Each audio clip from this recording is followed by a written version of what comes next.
अस्सलाम वालेकुम। अच्छा, हम लोग टोटल इंटरनल रिफ्लेक्शन का टॉपिक डिस्कस कर रहे थे और टोटल इंटरनल रिफ्लेक्शन के अंदर हम लोगों ने ये पढ़ा था, अब पिछले टॉपिक के अंदर बड़े डिटेल में पढ़ा था कि अगर आप लोगों का एंगल ऑफ इंसिडेंस जो होता है वो क्रिटिकल एंगल से बढ़ जाता है। एंगल ऑफ इंसिडेंस और क्रिटिकल एंगल का आप लोगों को बड़े डिटेल में पता है। अगर angle of incidence critical angle से बढ़ जाता है तो फिर रिफ्रैक्शन नहीं होती, लाइट टकराकर वापस आ जाती है, जिसे हम कहते हैं टोटल इंटरनल रिफ्लेक्शन। ठीक है, अब वो टोटल इंटरनल रिफ्लेक्शन की हमने एक एप्लीकेशन पहले पढ़ी थी जो हम लोगों ने राइट एंगल रिफ्लेक्टिंग प्रिज्म पढ़ा था, और आज जो हम लोगों ने पढ़ने हैं वो मेडिकल फील्ड और टेलीकम्युनिकेशन की फील्ड की एप्लीकेशन है। जो पहली मेडिकल फील्ड की एप्लीकेशन है जिसमें टोटल इंटरनल रिफ्लेक्शन यूज होती है वो एंडोस्कोपी का प्रोसेस होता है और उस इंस्ट्रूमेंट को हम लोग एंडोस्कोप कहते हैं। ठीक है, सबसे पहले बात आती है कि एंडोस्कोप होता क्या। एक ऐसा इंस्ट्रूमेंट जो कि आपकी बॉडी के इंटरनल ऑर्गन्स, जो आपकी बॉडी के अंदर इंटरनल ऑर्गन्स हैं, उन ऑर्गन्स को देखने के लिए, उन ऑर्गन्स का व्यू देखने के लिए, बड़ा क्लियर लाइट में व्यू देखने के लिए जो इंस्ट्रूमेंट हम लोग यूज करते हैं हम उसे एंडोस्कोप कहते हैं। हम लोग डॉक्टर्स क्या करते हैं, एंडोस्कोपी कर रहे होते हैं, एंडोस्कोप यूज कर रहे होते हैं, तो आपके बॉडी के जितने भी इंटरनल ऑर्गन्स हैं उनकी क्लियर जो है पिक्चर देख रहे होते हैं स्क्रीन के ऊपर। ठीक है ना, तो वो उस इंस्ट्रूमेंट को हम लोग क्या कहते हैं, एंडोस्कोप। आप डेफिनेशन देख सकते हो, मैंने लिखा भी है कि instrument that is used to examine the internal organs of the human body, और इस फिनोमेना को हम लोग क्या कहते हैं, एंडोस्कोपी कहते हैं। ये मैंने लिखा भी है कि जो इंस्ट्रूमेंट है उसे एंडोस्कोप कहते हैं और फिनोमेना को एंडोस्कोपी कहते हैं। फिर उसके बाद जनरल से एक इंफॉर्मेशन है कि एंडोस्कोप के अंदर भी बड़ी टाइप्स हैं। एंडोस्कोप एक क्लास से जनरल वर्ड है, एंडोस्कोप के भी आगे फर्दर टाइप्स हैं। स्टमक को देखने के लिए एंडोस्कोप कोई और होता है, ब्लैडर को देखने के लिए कोई और होता है, थ्रोट को देखने के लिए कोई और होता है। तो ऐसा एंडोस्कोप जो कि स्टमक को एग्जामिन करने के लिए होता है, ऐसा एंडोस्कोप जो स्टमक को एग्जामिन करने के लिए होता है, हम उस एंडोस्कोप को क्या कहते हैं, गैस्ट्रोस्कोप। वो एंडोस्कोप जो ब्लैडर को एग्जामिन करने के लिए होता है हम उसे क्या कहते हैं, सिस्टोस्कोप। और वो एंडोस्कोप जो कि थ्रोट को एग्जामिन करने के लिए होता है हम लोग उसे क्या कहते हैं, ब्रोंकोस्कोप।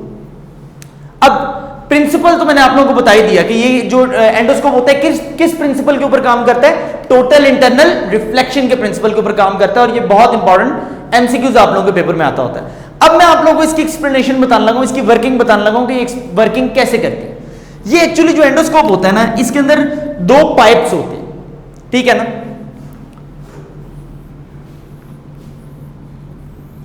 एक पाइप ऐसे जा रहा होता है और एक पाइप फिर ऐसे आ रहा होता है। ठीक है, अब इन दोनों पाइप्स का क्या काम होता है, एक पाइप जो होता है, ठीक है ना, वो लाइट को लेकर जाता है आपकी बॉडी के अंदर। एक पाइप जो होता है वो लाइट को आपकी बॉडी के अंदर लेकर जाता है, क्योंकि जब इंटरनल ऑर्गन्स देखने होते हैं, अंदर लाइट तो नहीं है, तो लाइट पहुंचानी लाजमी होती है। तो वो लाइट आपकी बॉडी के अंदर ये पाइप लेके जाता है, और वो किस प्रोसेस के थ्रू लेके जाता है, by the process of total internal reflection. कि लाइट जाती है, लाइट इंसिडेंट होती है, इंसिडेंट होने के बाद वो जो एंगल ऑफ इंसिडेंस होता है वो बड़ा होता है क्रिटिकल एंगल से, और वो इस तरीके से करके टोटल इंटरनल रिफ्लेक्शन का प्रोसेस करके जिस ऑर्गन तक आप लोगों ने लेकर जानी होती है उस ऑर्गन तक पहुंच जाती है। इसके एक एंड पर एक छोटा सा कैमरा लगा होता है। ठीक है ना, अब जिस भी ऑर्गन तक जाना होता है वहां तक लाइट पहुंचती है, लाइट पहुंचती है, जो कैमरा होता है वो इमेज कैप्चर करता है, और वो इमेज जो होती है वो वापस टोटल इंटरनल रिफ्लेक्शन के प्रोसेस के थ्रू ही कहां पर आ जाती है, स्क्रीन के ऊपर, जिस भी स्क्रीन के ऊपर आप लोग उसको देख रहे होते हैं। ठीक है, तो हम लोग वही बात, यही कंसेप्ट हम लोग यूज कर रहे हैं कि टोटल इंटरनल रिफ्लेक्शन के थ्रू ही हम एंडोस्कोपी करते हैं। अब टोटल इंटरनल रिफ्लेक्शन का इस कंसेप्ट के अंदर जस्ट एक ही काम है, अगर आप लोग नोटिस करो, जस्ट एक ही काम है, वो क्या, कि लाइट को लेकर जाना। ठीक है, लाइट को लेकर जाना और दूसरे पाइप के थ्रू लाइट को, इमेज को वापस लेकर आना। तो ये एक प्रोसेस होता है एंडोस्कोपी का और एंडोस्कोप का, जिसको हम लोग टोटल इंटरनल रिफ्लेक्शन के अंदर स्टडी करते हैं। अब जो दूसरी इंपॉर्टेंट, ये तो मेडिकल फील्ड के लिहाज से थी, जो दूसरी इंपॉर्टेंट टेक्निकल फील्ड के लिहाज से टेलीकम्युनिकेशन फील्ड में बहुत ज्यादा यूज होती हैं, ऑप्टिक फाइबर्स। वो ऑप्टिक फाइबर्स को अब हम लोग डिटेल में डिस्कस करेंगे। ये ऑप्टिक फाइबर्स और एंडोस्कोप ये अक्सर दोनों इकट्ठे पेपर में लॉन्ग क्वेश्चन होते हैं। लॉन्ग क्वेश्चन ना हो तो शॉर्ट में तो लाजमी होते हैं।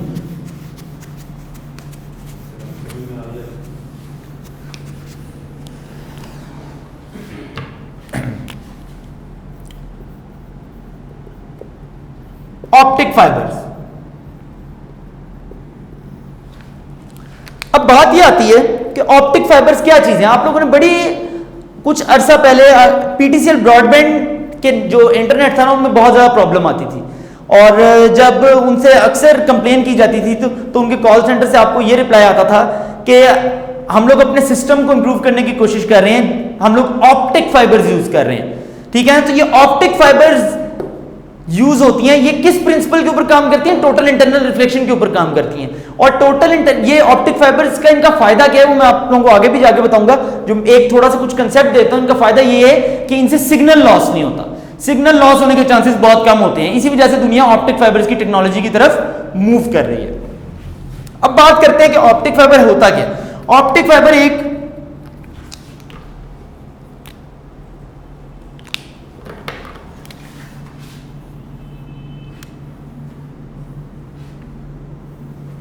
ग्लास या प्लास्टिक की वायर्स होती हैं, हेयर के साइज की, इतनी थिन होती हैं। ठीक है ना, हेयर लाइक थ्रेड होते हैं, इतनी थिन होती हैं, वो अंदर वो पाइप्स होते हैं। ठीक है, ग्लास या प्लास्टिक के होते हैं। ये फॉर एग्जांपल एक हम लोगों ने ऑप्टिक फाइबर का एक पीस आप कह लो कट करके मैं उसके अंदर टोटल इंटरनल रिफ्लेक्शन का आप लोगों को प्रोसेस दिखाऊंगा। सबसे पहले हम इसकी पढ़ेंगे कंस्ट्रक्शन क्या होती है।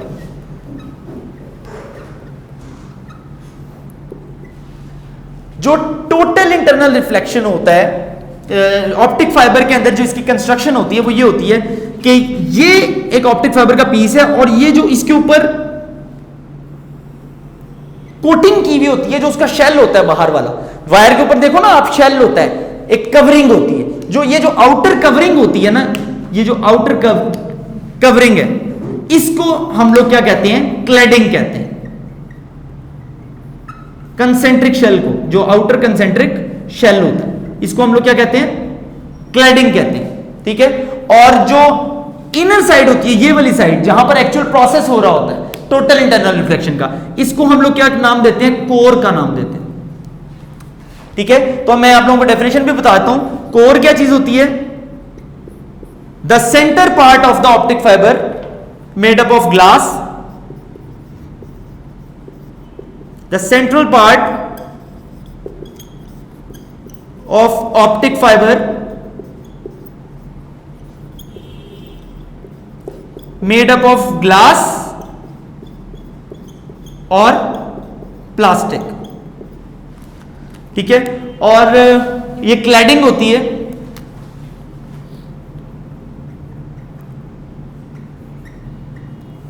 The outer concentric shell of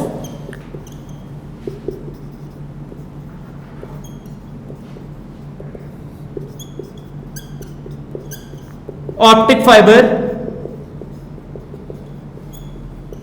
is known as cladding. अब क्लैडिंग और कोर दोनों के जो रिफ्रैक्टिव इंडेक्स होते हैं वो सेम नहीं होते, डिफरेंट होते हैं। बनी दोनों ग्लास और प्लास्टिक की, ये भी ग्लास और प्लास्टिक की होती है, ये भी ग्लास और प्लास्टिक की होती है, लेकिन ग्लास में भी फिर टाइप्स आ जाती हैं, रिफ्रैक्टिव इंडेक्स डिफरेंट होते हैं। तो ये इसका रिफ्रैक्टिव इंडेक्स कुछ और होता है, इसका रिफ्रैक्टिव इंडेक्स कुछ और होता है। अब प्रोसेस आप लोगों को बताने लगा, बेटा प्रोसेस सुनना है, प्रोसेस बड़ा इजी है। फॉर एग्जाम्पल ये ग्लास के थ्रेड्स बने हुए हैं, हम ये कंसिडर करते हैं कि यहां से लाइट एंटर हो रही है। मैं आपको यहां पर ये बताऊंगा कि इसमें सिग्नल लॉस क्यों नहीं होता। यहां से लाइट एंटर होती है और जाकर इंसिडेंट होती है, हिट करती है किसके ऊपर? कोर की और क्लैडिंग की बाउंड्री के ऊपर। ये कोर है और ये क्लैडिंग है, इसकी बाउंड्री के ऊपर हिट करती है। ये एक इंसिडेंट रे है। ये कौन सी रे है? Incident ray.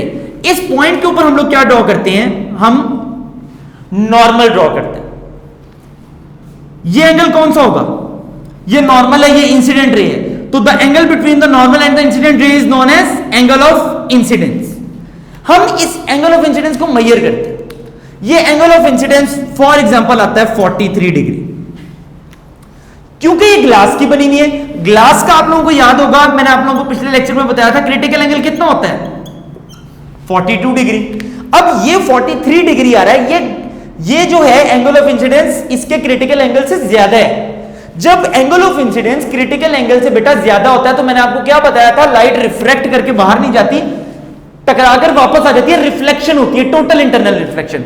जब एंगल ऑफ इंसिडेंस जो वो ज्यादा हो क्रिटिकल एंगल से, तो अब इस केस में ज्यादा है, तो लाइट बाहर नहीं जाती, वो रिफ्लेक्ट होके वापस आ जाती है।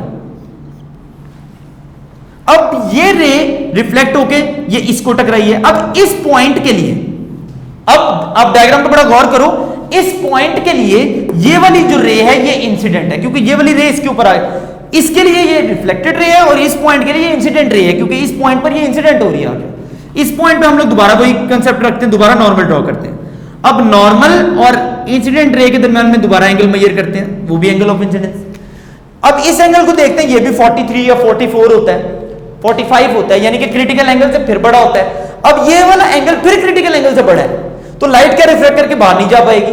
जब बाहर नहीं जा पाएगी तो टकराकर हिट करके रिफ्लेक्ट हो जाएगी वापस, वो इधर चली जाएगी। इस पॉइंट पर जाकर दोबारा यही वाला कंसेप्ट लगेगा, फिर लाइट बाहर नहीं जा पाएगी, रिफ्लेक्ट होके अंदर आ जाएगी। तो इसमें आप लोग ये नोट करो कि टोटल इंटरनल रिफ्लेक्शन के थ्रू लाइट अंदर ही रिफ्लेक्ट होके अंदर ही जाती जा रही है, बाहर सिग्नल लॉस नहीं हो रहा, लाइट बाहर नहीं जा पा रही, सिग्नल जो है वो बाहर नहीं जा पा रहा, लाइट का सिग्नल लॉस नहीं हो रहा। यही वजह है कि हम लोग ऑप्टिक फाइबर्स को यूज करते हैं, क्योंकि इस कंसेप्ट के अंदर, इस टेक्नोलॉजी के अंदर सिग्नल लॉस के चांसेस बहुत कम होते हैं, क्योंकि by the process of total internal reflection light अंदर ही ट्रेवल करती रहती है।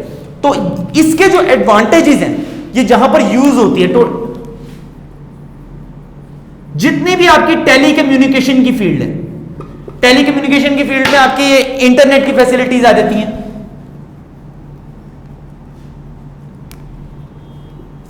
फोन कॉल्स की आ जाती हैं। तो ये जितनी भी फैसिलिटीज हैं जो टेलीकम्युनिकेशन बेस्ड हैं, जितनी भी फैसिलिटीज हैं जो टेलीकम्युनिकेशन बेस्ड हैं, उन सब के अंदर आजकल जो कंपनीज की प्रायोरिटी है वो यही है कि हम लोग किसको यूज करें, ऑप्टिक फाइबर को यूज करें, क्योंकि इसके अंदर सिग्नल लॉस नहीं होता। तो आज के लिए इतना ही, कल इंशाल्लाह हम लोग नेक्स्ट टॉपिक स्टार्ट करेंगे, मेजर एक टॉपिक स्टार्ट करेंगे लेंस को। मिरर के लिए इतना ही है, बीच में एक दो माइनर टॉपिक रहते हैं, उसको भी इंशाल्लाह बीच में हम लोग कवर कर लेंगे। Thank you.